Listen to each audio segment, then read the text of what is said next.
as this is my first video on the channel, I thought I should cover a topic which is, in my opinion, this is a big fight, not just domestically, but I think the world should pay attention to, because potentially we could have the throne being passed over, as you will. We have Carl Froch. We all know about the Cobra. You know, pound for pound, he's taken on the best in his division. Last 7-8 fights, you know, spanning right from Jean Pascal when he first won the WBC title in Nottingham, right through to beating Mikkel Kessler back in May. And this, for me, like George Groves, the crowd seems to be split on George Groves at the moment. George Groves right now, where he ranks, in my opinion, he is the best super middleweight in the country. Now, you could look at it one or two ways. You could look at the De Gale fight, which for Groves at this current date is his signature win. But at the same time, many people believe De Gale won that fight. I had De Gale winning it by a point the first time. When I was watching it live, I had De Gale winning it by a point. When I watched it again, I was like, I still had De Gale winning, but, you know, I don't know. It's one of them ones. Bottom line is, in terms of, you know, domestic resume at 168 in the UK, you have to put Groves ahead of De Gale, just purely based on the fact that Groves has a win over De Gale. That's going in the record books. That's history. That's written in now. That's bottom line. And if we're looking at post Groves De Gale, after their encounter at the O2, I'll say Groves has fought the better competition, and he's progressed a lot more steadily. He's not standing in the pocket as much. He's not drifting over by the ropes. Adam Booth is literally screaming at him in between rounds, saying, "Why are you trading? Why are you hanging on the ropes? Use your skills." George Groves is phenomenally talented when it comes to, you know, footwork and athleticism. He has been truly blessed with, you know, quick feet, and he's agile, he's mobile. Not only that, he has knockout power, in particularly with his right hand. His right hand is dynamite. But Groves, for me, I like to see Groves fight a boxer-puncher stance. We're starting to see Groves now evolve into that style, whereas before he was just blowing out. He'd be starting off, you know, behind the jab, but say if his chin got touched, Groves would then like fall into the pocket and go into war, playing into the opponent's hands.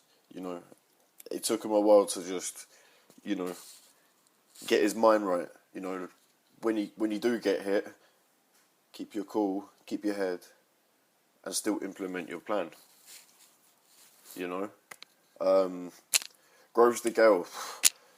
As soon as this fight was announced, I said Groves' style is all wrong for Carl Froch. And as much as I love Carl Froch, and I'm a huge fan of the Cobra, a huge fan, okay?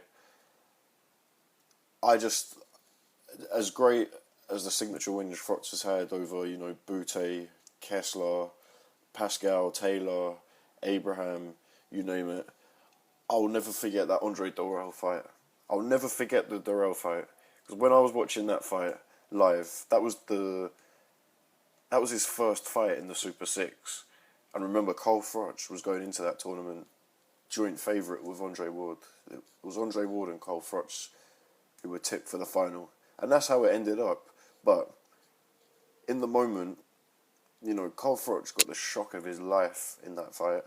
And if Darrell just manned up a bit more and didn't go crying to the ref and acting like a baby, Darrell would have won that fight handily. I thought he would have won that fight handily, and he hurt Froch too. I've never seen Froch as badly hurt as I've seen him against Darrell, where he backed him up on the ropes. He had him stung. Froch's bell was rung, boy. But like, that's what the Cobra's all about. He takes big shots and he comes back throwing some even bigger ones. The man's got a granite chin. What can you say?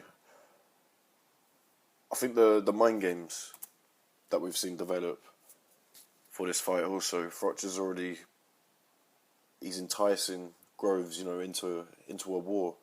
Very similar to the Gale. Now, I don't think it's any coincidence that both the Gale and Froch are,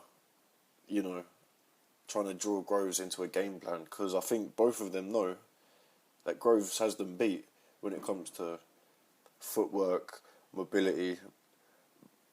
They know that Groves is the far more athletic boxer. If Groves, keeps his head, plays it behind a jab, moves around the ring, shows great ring generalship, I feel Groves wins this fight. I won't say easily, but he could make a comfortable night. He could do himself a comfortable night. But this is the exciting part though, because Groves, he's now entering the fray. This won't phase Groves, I don't think, in the slightest, because him and De Gea were headline act at the O2 when they faced off. So in terms of the publicity and the interest from the media, around the world in this fight, Groves isn't gonna,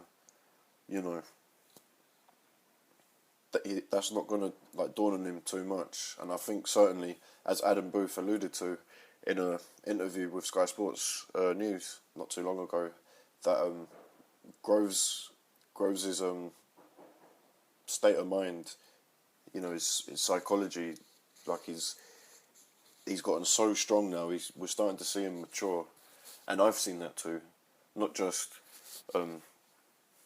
with his interviews and media press conferences as such, but in the ring too. It's gradual. He's nowhere near the finished article, but with Groves' skills, and I'm not gonna say the reason that Groves is gonna beat Froch is because Froch is, at the twilight of his career, because I don't feel Froch. I think Froch is a phenomenal athlete too, in the sense, he keeps himself in shape all year round. He's always floating at around, 170, 175 tops. He's always in and around his weight class. He'll be in tremendous shape too, but I just feel that with Groves now in his maturing phase in his career, and with the skill set he has, from what we've seen Froch have trouble with, I have Groves winning this by decision. I don't think Groves is going to be able to set his feet enough to land some big shots on Froch. He'll have Froch's respect in the sense, he'll be flicking a jab, he'll be trying to suck, Froch in, counter him and then spin off him, So it'll be like a jab, counter spin, counter spin. He'll just be constantly circling him. It'll be cat and mouse. We'll have Groves reenacting the role as the mouse, but a cute mouse in that sense. So it does sort of break my heart writing off Froch, because again, I like to reiterate, I am a huge Froch fan, but from a boxing sense, I do feel that Groves has his number. Of course, the fight's still only a month, 6 weeks away, 6 to 7 weeks away from now. I believe it's in September time. I'm sure Froch is going to be doing all he can to get inside Groves' head, and Froch can play the mind games. It's certainly Froch will trash talk Groves into an early grave. If Groves gets distracted by that, then yes, of course, that could play a key role in the fight. But strictly speaking, skill set, where they are in their career, and how Froch has looked against, a slick mover. I wouldn't say Groves is as slick as Durrell, but he certainly has the speed in terms of footwork and hand speed too, and just that general boxing brain. I have Groves unanimous decision. If there are any significant developments closer to the fight, I will revise my prediction. But if not, Groves by decision. Drop your comments below. I'm out.